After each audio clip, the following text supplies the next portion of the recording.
सहायक अध्यापक संघ जिला कमेटी सिमडेगा का एक दिवसीय जिला कार्यालय का दौरा, आइए देखते हैं।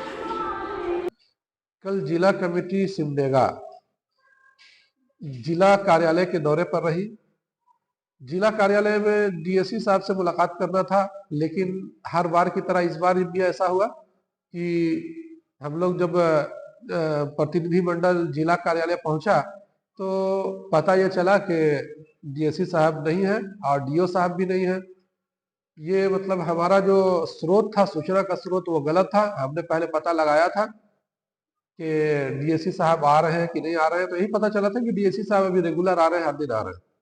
लेकिन जब वहां गए तो पता चला कि डीएससी साहब अभी नहीं है और लगातार कहीं ना कहीं के दौरे पर है। और दूसरी बात यह है कि बहुत जल्द उनका तबादला भी होने वाला है, इसलिए कामों को बहुत जल्दी जल्दी वो निपटा भी रहा है, तो इसलिए उनसे मिलना नामुमकिन है। तो फिर हम लोग बहुत देर इंतजार किए डीओ सर का, डीओ सर भी नहीं आए, तो हम लोग एपीओ नीरज बड़ाई के साथ में मिले। उन्हीं को अपना ज्ञापन हम लोग सौंप दिए हैं, जो ज्ञापन का फोटो मैं लगा चुका हूं। तो इस पर जो है ना 5-6 बिंदु पर हम लोग बात करना था हम लोगों को।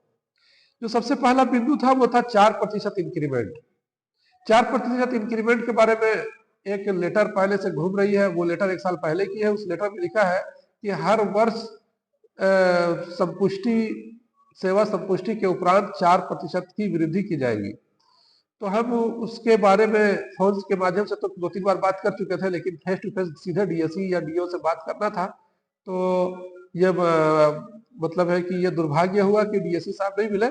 लेकिन एपीओ सर से जो बात हुई वो ये कि 4% इंक्रीमेंट का जो लेटर आप लोग दिखा रहे हैं वो लेटर पिछले साल का है। अब इस लेटर के माध्यम से हम लोग कुछ कोई काम नहीं कर सकते हैं, इसलिए कि हम लोगों को भी चाहिए, राज्य से कोई गाइडलाइन चाहिए, इसलिए हम लोग इस पर रुके हुए हैं।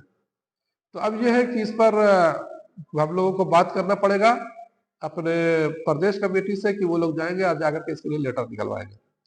अब दूसरा जो मुद्दा था वो था आकलन पास वाले साथियों का 10% इंक्रीमेंट। तो उसके लिए बात ऐसी हुई कि 10% इंक्रीमेंट का जो है ना सब कुछ तैयार था, लेटर भी आ चुका था, लेकिन कुछ बिंदु पर बात फंस गई। उस बिंदु पर मार्गदर्शन मांगा गया है और उस बिंदु पर मार्गदर्शन मिलते ही अगले महीने से यानी कि फरवरी महीने से 10% इंक्रीमेंट को दिया जाएगा, ये उन्होंने कहा है। उसके बाद जो तीसरा मुद्दा था हम लोगों का वो ये था कि कुछ साथी जो है पहले से प्रशिक्षित भी हो चुके हैं, लेकिन एनसी पर उनके पर ये में लिखा हुआ पर उनके जो है सर्टिफिकेट में एनसी लिखा हुआ है, वो एनसी को क्लियर बहुत सारे साथियों का भी हो चुका है। एनसी क्लियर प्रशिक्षित हो चुके हैं, एनसी क्लियर हो चुका है, उसके बावजूद भी उनको मानदेय अप्रशिक्षित का मिल रहा है। तो ऐसे साथियों के बारे में बात किया गया। तो यही बात आई कि उनके लिए वो अपने अपने प्रखंड में जा करके वो अपने अपने प्रखंड में जाए और वहां पर प्राधिकार से यानी कि जो 4% इंक्रीमेंट के लिए जो प्राधिकार बनाया जाता है जिससे कि सेवा संपुष्टि कराई जाती है, उसी तरह के उसी से साइन करवाना होगा और उसके बाद फिर वो लेटर साइन करा के फिर जिला भेजना होगा। तो इसके लिए लेटर भेजा जा चुका है। हमने पूछा कि सर उसके लिए आप लोग लेटर देंगे, वो कैसे बैठक होगा? तो उन्होंने कहा कि वो लेटर हम भेज चुके हैं, वो सभी प्रखंड में पहुंचा हुआ है। आप प्रखंड का प्राधिकार समिति का बैठक करवाइए और बैठक करवा करके एनसी क्लियर को पास करवा दीजिए, जिला भेज दीजिए, तो उनका जो है पेमेंट मिलना शुरू हो जाएगा। अच्छा, आकलन के बारे में एक बात छूट गई थी, वो मैं बता देना चाहता हूँ कि उन्होंने कहा था कि जितने भी आकलन पास शिक्षक हैं उनकी सूची बनाइए और उनका जो पास होने का जो भी सर्टिफिकेट है, चाहे मार्कशीट है, चाहे जो भी है, उसको संलग्न करके उसकी सूची अपने प्रखंड में उपलब्ध करा दीजिए, ताकि वहां पर से फॉरवर्ड करके सीधे हमारे जिला में भेज दिया जाए। तो उसके बाद काम जो है थोड़ा सा बाकी रहेगा, तो फिर बाद में काम जल्दी होगा। इसलिए वो सूची जरूर आप लोग सभी प्रखंड वाले सूची बना करके और सूची के साथ में पास का जो सर्टिफिकेट है वो सर्टिफिकेट भी लगा करके और अपने अपने प्रखंड में प्रखंड में जमा करवा दें। और प्रखंड का जो नेतृत्व वो करता है उनको फॉरवर्ड करा करके जिला भिजवाने का काम करें। अब अगला जो मुद्दा था वो ये था कि कुछ साथी हैं जिनका कि अभी तक सर्टिफिकेट जांच पूरा नहीं हुआ है।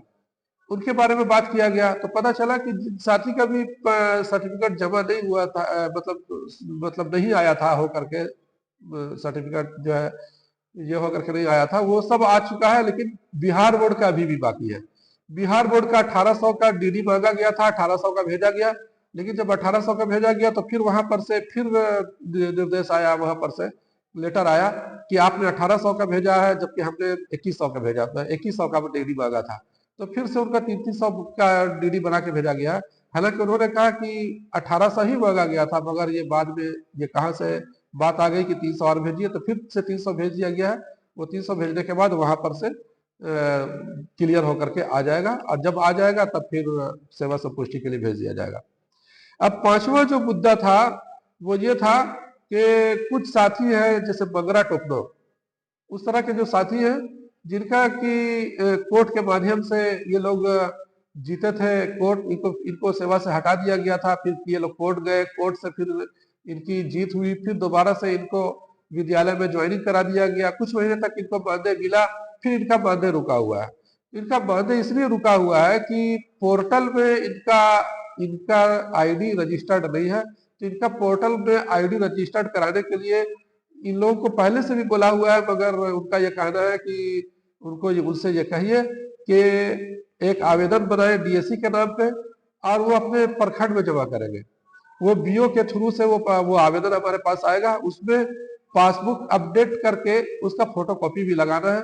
वो जब आएगा जिला में, मतलब उसमें लिखा रहेगा कि आवेदन बनवा लेंगे जा करके अपने प्रखंड अकाउंटेंट से मिल करके, उसमें ये लिखा हुआ रहेगा कि हमारा आईडी को पोर्टल में रजिस्टर्ड कराया जाए, इस तरह से लिखा जाएगा।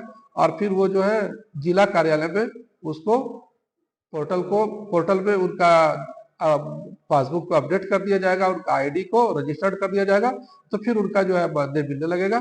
तो इस तरह से कल के दिन पूरी जिला कमेटी अब दौरे पर थी और मुलाकात हुई, और जो बात हुई हमने बिंदु पॉइंट वाइज आपके सामने रख दिया है। तो धन्यवाद।